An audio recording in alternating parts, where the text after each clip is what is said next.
Hello and welcome to Retro Grim, where I am going to be playing some retro games, and this is the first game I'm going to start playing, and there will be others along the way.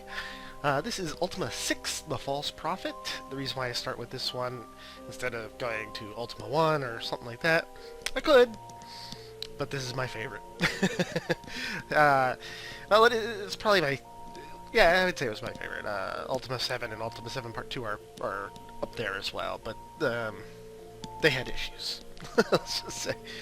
And this is basically a game that runs in 320 by 480 by 320 pixels, I think. So it's really small on my screen. And back in the day when I first played this, when it originally came out in 1990, yeah, this was... this was like state-of-the-art game with super VGA graphics and everything. And this is the game that inspires me to do Epica Rex. And you'll see why. It's not totally isometric like Epica Rex, but it uses oblique. It is called the angle.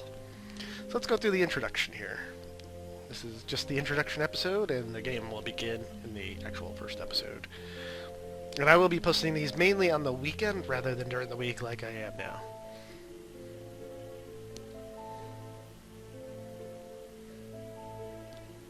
Dazed, you emerge from the portal to find yourself standing on a desolate plain. Nearby, results of a massive runes... No. I can't read. Dazed, you emerge from a portal to find yourself standing on a desolate plain. Nearby rests a massive rune-struck altar shrouded in moonlit fog. At first, the plain is still.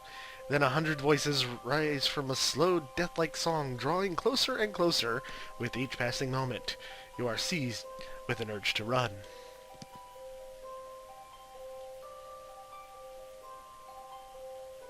Uh-oh. Demons! I'm in hell! No, I'm not. But you have no place to go. Before you can offer a protest to the creatures who surround you, scaly claws grasp your body. With unearthly strength, the monsters bind you to the altar stone. Oh god, I'm gonna be sacrificed. Kneeling, the hordes sway and chant as a stately winged nightmare steps forward. The leader unwraps a velvet-covered, brass-bound book and recites from it in a formal, stilted tongue. Shouts and jeers explode from the masses as the priest slams shut the book. In his hand, a malignant dagger drips with moonlight. Drips with moonlight.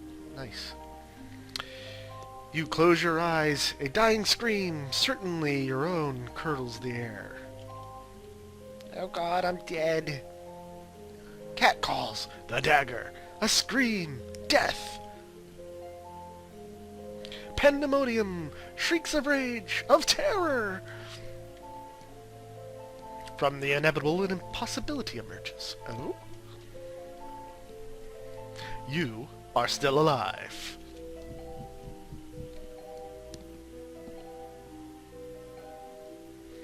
Silent red light fills the darkness. There is a wooden clack of a crossbow, and a violet... I can't read tonight. And a violet-fletched rose blooms from the priest's barren forehead. In other words, he got hit in the head with an arrow.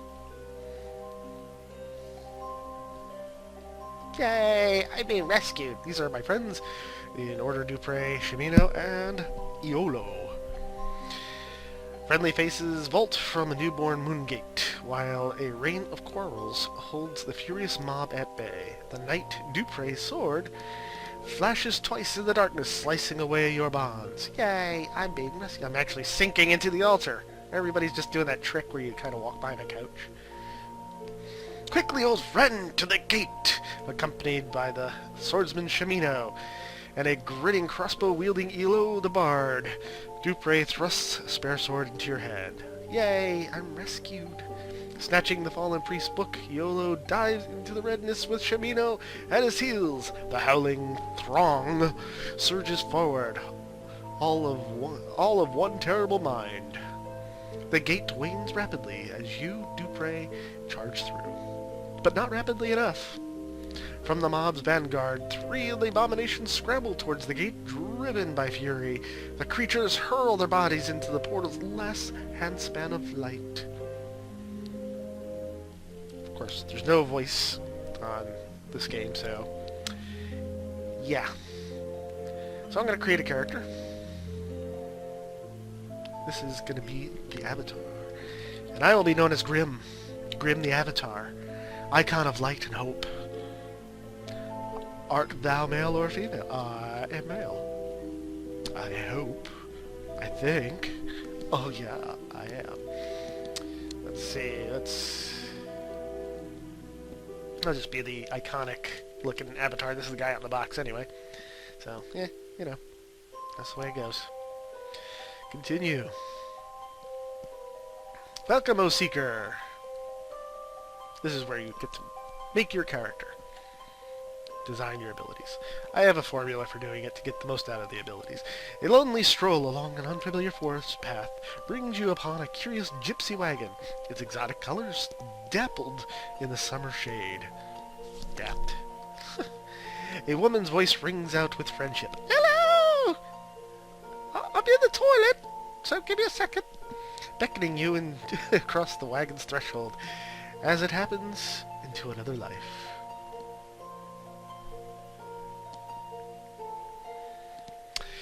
At last thou hast come to fulfill thy destiny. It's a gypsy voice. The gypsy says, she smiles as if in great relief. Sit before me now, I shall pour the light of virtue into the shadows of thy future. On a wooden table, 8 bottles stand, a rainbow of bubbling liquids.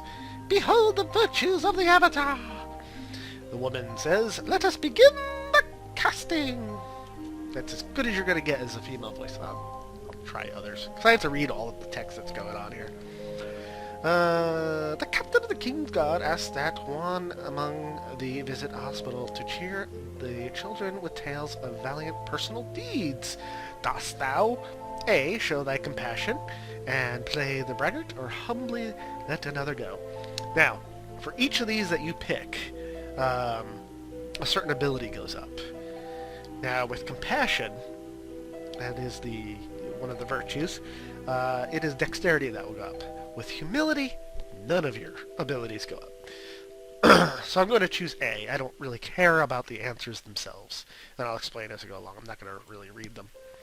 So she's going to pour that liquid in there, and it's going to start swirling eventually. Thou hast been sent to secure...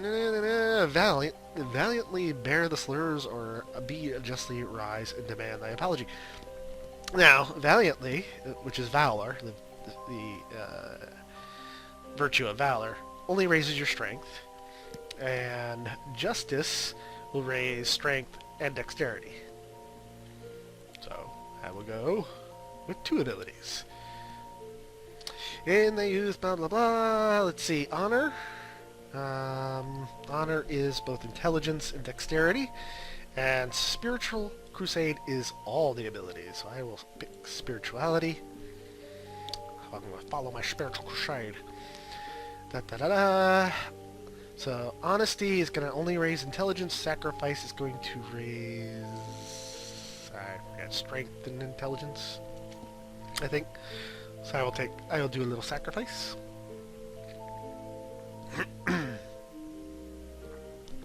Let's see. Now we'll go back on to what choices I've been making before. So it's going to start combining all of them and getting down to one answer. Call them to justice, or do spiritual things. So I am... Justice is strength and dexterity, I think. So I'm going to do that one. Compassion or sacrifice? I'll take sacrifice, because compassion is only one ability. And I'm going to choose spirituality for the last one. Or justice, sacrifice or justice. I'll take a little bit of justice. And then the last one's going to be spirituality, I bet. Or no, they didn't ask me for spirituality. Alright, so there we go. Now I gotta drink this thing. It's radioactive. As you drink from the flask, vertigo overwhelms you. A soothing mist obscures the gypsy's face, and you sink without fear to untroubled sleep.